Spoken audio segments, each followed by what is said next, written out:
Magandang gabi sa inyo, squads. Ngayon naman ay magkukwento ulit ako ng panghuling kwento ko para sa Halloween special ng Wattpad storytelling ko. Ating mapapakinggan ang kwentong Modern Haunted House by Athena Mercado. Ating simulan ang kwentong ito. Modern Haunted House by Athena Mercado. I was only in the second grade when our family moved to Cavite from Caloocan City. I was too young to vividly remember how creepy it was to live there. While my sister and I were old enough to better comprehend things, Mama told us why we only stayed a year in the dream house she and Papa worked very hard for. In my nostalgic, childish mind, I remember our house to be really cute and beautiful. It was a spacious bungalow with a small garden. I especially loved its bright wall paints and nice interior. Physically, there really was no reason for us to leave it. Years back, Cavite seemed remote with only a few subdivisions situated on it. Our village is still in the process of completion then, so we had very few neighbors. We were actually one of the first residents there. Our house was located at the far end of the village, almost near what seemed like a haunted creek. Looking at the street when the night draws in used to scare Mama a lot. It was usually pitch black outside, and the eerie sounds of the crickets added to the chilly feeling emanating from that place. Years after we moved, Mama now admits that our house was haunted.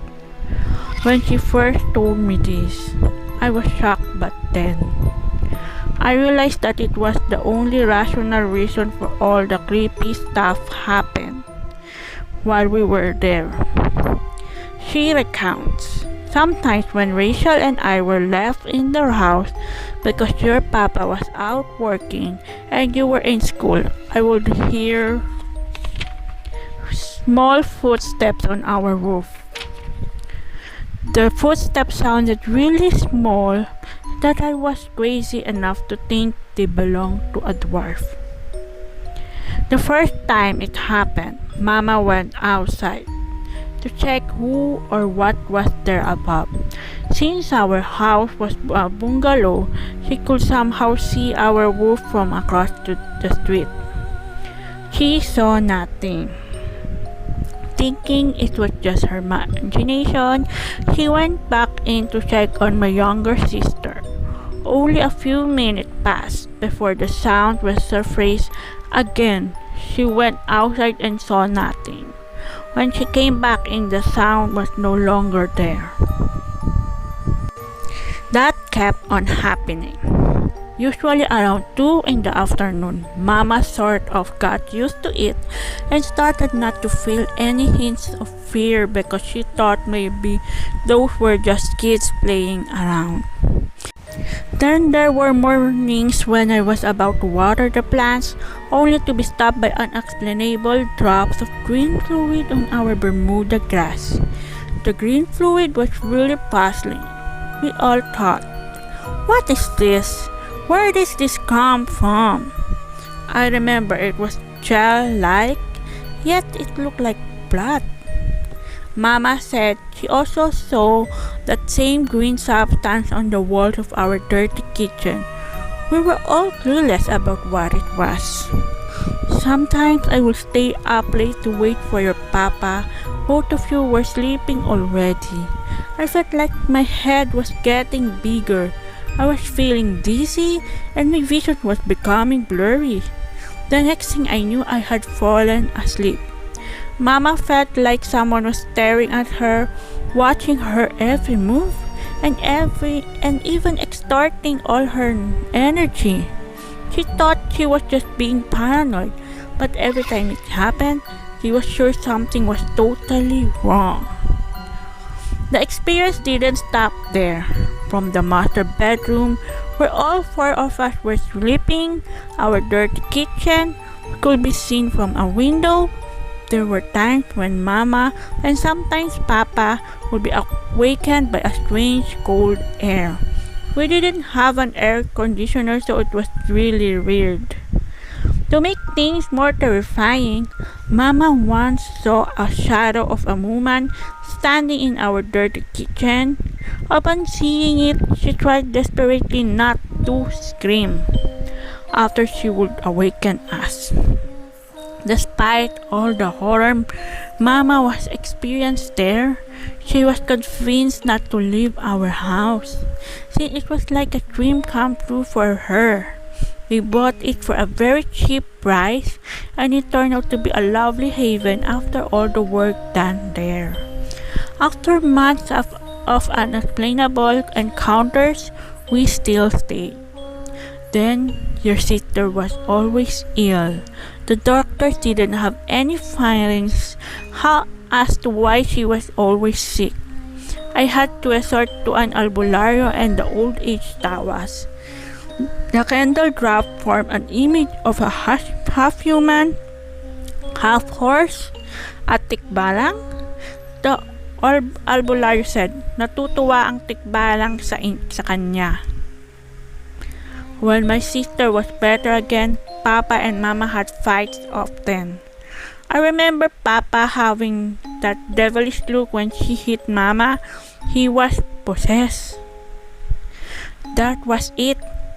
My parents decided to sell the house because we, especially them, couldn't take more of the negative vibes of the house.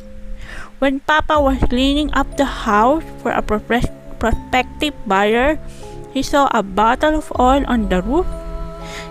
He immediately thought it belonged to a manananggal who slaughters it all over her body. Just recently, we went back to that village in Cavite to attend a birthday party. Our house was still there, but it lost the beauty it once had. The grasses grew tall and were untrimmed. The paint had faded and the walls had molds. The railings of our gate were rusty. This time, I brought a friend with me. Coincidentally, he was clairvoyant. No family has ever lasted in our former home for over a month. Village people say our house truly was and still is haunted. Asking the espiritista friend of mine, I found out that it isn't really because of the structure that the house becomes haunted. The source of all the horror is actually the land. When I asked her about our land, she said that our house was located within a portal. It was an area where creatures and spirits come to recharge themselves. Curious to find out more, I asked her how it happened. My friend pointed to the 4 large and very old trees located within the 4 corners of our house. Suddenly, a crack of lightning followed by a boom of thunder lingered through the sky. We all got startled, and at that point I stopped asking any more questions. But the curiosity never really left me. Someday, I plan to go back to our house and investigate some more. Kung nagustuhan nyo ang panghuli kong kwento na kinuwento sa inyo na pang-Halloween special sa aking Wattpad storytelling, ay just comment down below kung ano pa ang gusto nyong kwento na ikukwento kong nakakatakot kahit tapos na ang Halloween. Pero dahil mahal ko kayo mga ka-ESQUADS, ay gagawa ko ng another Wattpad storytelling na pang-horror. Pero hindi siya pang Wattpad mga ka-ESQUAD, kundi galing naman siya sa True Philippine Ghost Stories. So abangan nyo na lang ang next story ko or panibagong story kong ikukwento galing sa True Philippine Ghost Stories. So, hanggang sa muli mga ka-squad. Bye! Ang susunod na pangyayari sa aking True Philippine Ghost Stories na panibagong storya. Ang kwento Ilang Sandali ng Diablo by Nar. Ako ay si Nar ng Caloocan.